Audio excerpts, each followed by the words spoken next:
டேய் ஸ்லோ பண்ணுறா.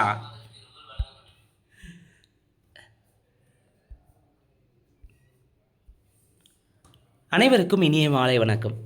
Olympia IAS academy சார்பாக அப்கமிங்காக வரக்கூடிய குரூப் 1லேருந்து குரூப் 4 வரைக்கும் நடப்பு நிகழ்வு பகுதியில் பயன்படும் வகையில் தமிழ்நாடு கவர்மெண்ட்டினுடைய தமிழரசு புத்தகத்தில் இடம்பெற்றுள்ள தமிழக அரசின் திட்டங்கள் மற்றும் சாதனைகள் தொடர்பான ஆர்டிகல்ஸை தான் பார்த்து வருகிறோம். அந்த வகையில் இன்றைய வீடியோவில் மிக முக்கியமான தலைப்பில் என்னென்னு பார்த்திங்கன்னா, நகர்ப்புற வளர்ச்சிக்கு இணையான சமச்சீர் ஊரக வளர்ச்சி என்ற ஒரு கட்டுரை ஆர்டிக்கலாக வந்திருக்கு. இந்த கட்டுரையில் நமக்கு எக்ஸாம் பாயிண்ட் ஆஃபில் இருக்கக்கூடிய கீ பாயிண்ட்ஸை மட்டும் தான் நம்ம பார்க்க இருக்கிறோங்க.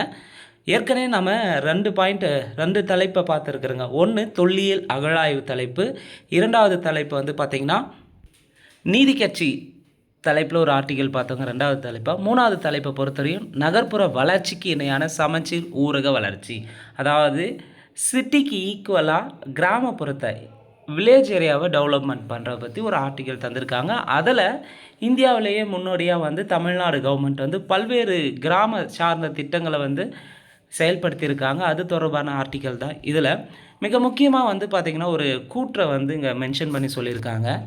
சமகால சீன கல்வியாளரான ஜாங் வெய்யே அவர்களின் கூற்று என்ன சொல்லியிருக்காருன்னா, சமூக அதிகாரம் மூலதனத்தின், அதாவது பொருளாதாரத்தின் அதிகாரம் மற்றும் அரசியல் அதிகாரம் அனைத்தும் மக்களின் ஒட்டுமொத்த முன்னேற்றத்துக்கான இலக்குகளை இணைத்து செயல்பட வேண்டும் அப்படின்னு சொல்லிட்டு ஜாங் வியே என்பவர் வந்து சொல்லியிருப்பார். அதை இங்கே மேற்கோளாக காட்டியிருக்காங்க. ஸோ ஒட்டுமொத்த மக்களுடைய முன்னேற்றத்துக்கு சமூக அதிகாரம், பொருளாதார அதிகாரம், அரசியல் அதிகாரம் எல்லாமே இணைந்து செயல்பட்டால் மட்டும்தான் எல்லா மக்களுடைய முன்னேற்றமும் மேம்படும் அப்படின்னு சொல்லியிருப்பார். ஸோ இங்கே தமிழ்நாட்டில் ஊரக வளர்ச்சி, குறிப்பாக ஊரக மக்களின் வாழ்வாதாரத்தை பெருக்க விடுக்கும் வகையில் பல்வேறு திட்டங்களை செயல்படுத்தியிருக்காங்க. ஊரக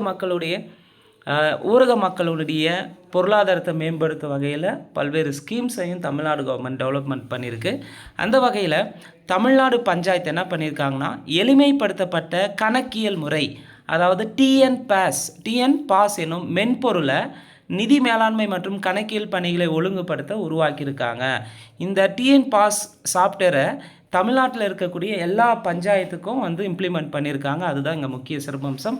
குறிப்பாக வந்து வாட்டர் பில் கட்டுறதுலேருந்து அடுத்து வீட்டு வரி கட்டுறதுலேருந்து எல்லாமே ஆன்லைன் மூலமா எளிமைப்படுத்தியிருக்காங்க. இந்த டிஎன் பாஸ் பார்த்திங்கன்னா அனைத்து ஊராட்சிகளுக்கும் அறிமுகம் செய்யப்பட்டு நிதி பகிர்வுகள் வெளிப்படைத்தன்மையுடன் மேற்கொள்ளப்பட்டுள்ளதால் மேம்பாட்டு பணிகள் விரைவடைந்திருக்கு. அதற்கடுத்து கிராம சாலை, இந்தியாவிலேயே நமக்கு எடுத்துக்கணுங்கன்னா தமிழ்நாட்டில் இருக்கக்கூடிய வளர்ச்சி மாதிரி வேறு எந்த ஸ்டேட்லையுமே நம்ம பார்க்க முடியாது. ஸோ நமக்கு வந்து பார்த்திங்கன்னா ஒரு பக்கம் ஏடிஎம்கே, இன்னொரு பக்கம் டிஎம்கேவை பற்றி மாறி மாறி ஆண்டு இருந்தாலும் கூட, ஸோ பல்வேறு விமர்சனங்கள் ஒரு பக்கம் இருந்தாலும் இந்திய அளவில் கிராம சாலைகளை மேம்படுத்துறதுல தமிழ்நாடு அடிச்சிக்கவே முடியாது. அந்த அளவுக்கு மிக சிறப்பான முறையில் செயல்படுத்தியிருக்காங்க. லாஸ்ட் 5 இயர்ஸில் மட்டும் முதல்வரின் கிராம சாலைகள் மேம்பாட்டு திட்டத்தில் கிட்டத்தட்ட ஒரு 3000 கோடிக்கு மேலே நிதியை வந்து ஒதுக்கி தோராயமாக ஒரு 4800 கிலோமீட்டர் தொலைவுக்கான சாலைகளை வந்து போட்டிருக்காங்க. அதற்கடுத்து மிக முக்கியமாக ஏழைகள் இருக்கக்கூடாது, ஏழைகளே இல்லாமல் இருக்கணும், அடுத்து வந்து குடிசைகள் இல்லா வீடுகளை மாற்றணும் அப்படின்ற நோக்கில் கலைஞர் கனவு இல்ல திட்டத்தின் மூலமாக வந்து பார்த்திங்கன்னா 2030க்குள் குடிசைகள் இல்லாத வீடுகளை வந்து உருவாக்குவதை இலக்காக வந்து கொண்டிருக்காங்க. ஸோ கலைஞர் கனவு இல்ல திட்டம் ஆல்ரெடி டிஎன்பிசியில் எக்ஸாம் பாயிண்ட் ஆஃபில் கொஸ்டின்ஸ் ப்ரீவியஸ் எக்ஸாமில் ரீசெண்ட் டைம்ஸில் கேட்டிருக்காங்க. ஸோ இந்த கலைஞர் கனவு இல்ல திட்டத்தின் முக்கிய நோக்கம் என்ன? 2030க்குள்ள கிராமங்களில் குடிசைகள் இல்லாத வீடுகளை உருவாக்குவது. அதுக்கடுத்து இந்த ஆட்சியில் மட்டும் கிட்டத்தட்ட 6.5 லட்சம் உயர்தர வீடுகள் சுமார் 7600 கோடி செலவில் கட்டி தந்திருக்காங்க. அதுக்கு அடுத்ததாக பழுதடைந்த சுமார் 1,50,000 வீடுகள் பழுது நீக்கி தந்திருக்காங்க. மிக முக்கியமாக திராவிட மாடல் அரசின் தாரக மந்திரம், கேள்விகள் கேட்டாலும் கேட்பதற்கான ஆச்சரியம் இல்லை. ஏன்னா தொடர்ந்து வந்து பார்த்திங்கன்னா இந்த கவர்மெண்ட் ரிலேட்டடான ஸ்கீம்ஸை பொறுத்தவரையும் நிறைய எக்ஸாமில் லாஸ்ட்டாக நடந்த குரூப் 2 மெயின்ஸில் கூட வந்து பார்த்திங்கன்னா குரூப் 2A மெயின்ஸ்லையும் கேட்டிருக்காங்க. ஸோ திராவிட மாடல் அரசின் தாரக மந்திரம் என்ன? திராவிட மாடல் அரசின் தாரக மந்திரம் என்னன்னு பார்த்தீங்கன்னா, எல்லாருக்கும் எல்லாம் என்பது தான் திராவிட மாடல் அரசின் தாரக மந்திரமாக முழங்கிட்டு இருப்பாங்க. ஸோ இதில் மிக முக்கியமாக இந்திய அளவில் தமிழ்நாட்டை பொறுத்தவரையும் உள்கட்டமைப்பு வசதிகளை மேம்படுத்துவதில் கிராமப்புற பகுதிகளில் சிறந்து விளங்கி வருகிறது. அந்த வகையில் ஜல்ஜீவன், ஸ்வச் பாரத் திட்டங்கள் மூலமாக கிராமப்புற பகுதியில் உள்ள 1.2 கோடி குடும்பங்களுக்கு இந்த ஆட்சியில் மட்டும் 2500 கோடி மதிப்பில் குடிநீர் இணைப்புகளை வழங்கியிருக்காங்க.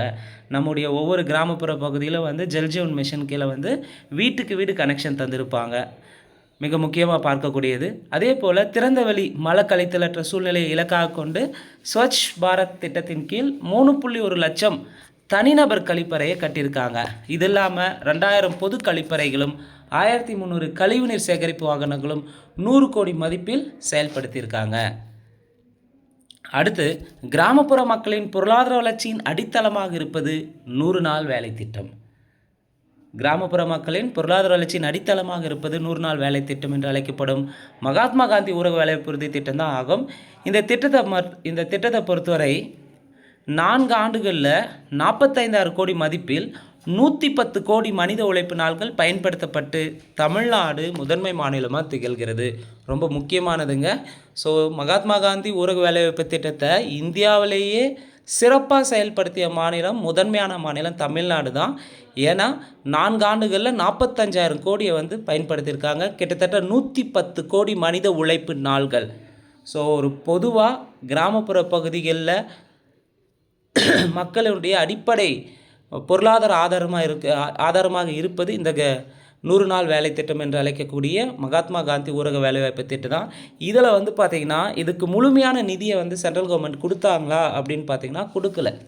ஆனாலும் தொடர்ந்து வந்து மக்களுடைய பொருளாதாரத்தை கருத்தில் கொண்டு நம்ம தமிழ்நாடு கவர்மெண்ட் வந்து பார்த்திங்கன்னா தொடர்ந்து இம்ப்ளிமெண்ட் பண்ணியிருக்காங்க. அதன் அடிப்படையில் தான் 110 கோடி மனித உழைப்பு நாட்கள், எக்ஸாம் பாயிண்ட் ரொம்ப முக்கியம், 110 கோடி மனித உழைப்பு நாட்கள் பயன்படுத்தப்பட்டு தமிழ்நாடு முதன்மை மாநிலமாக விளங்கியிருக்கு. ஸோ இந்த நகர்ப்புற பகுதிக்கு இணையான ஊரக வளர்ச்சின்றது, ஊரக சமச்சீர் வளர்ச்சி என்பது பார்த்திங்கன்னா சிட்டிக்கு ஈக்குவலாக தமிழ்நாட்டில் இருக்கக்கூடிய ஒவ்வொரு கிராமங்களையும் வந்து மேம்படுத்தணும் அப்படின்ற அடிப்படையில் வந்து செயல்பட்டு கொண்டிருக்கிறது தற்போதைய அரசு, இல்லை ஏற்கனவே ஆண்ட அரசுகளும் சரி. ஸோ இந்த வீடியோவை பொறுத்தவரை முழுக்க வந்து எக்ஸாம் பாயிண்ட்லேருந்து பார்த்துருக்குறேங்க. ஸோ இந்த வீடியோ உங்களுக்கு பிடிச்சிருந்தால் லைக் பண்ணுங்கள், கமெண்ட் பண்ணுங்கள்.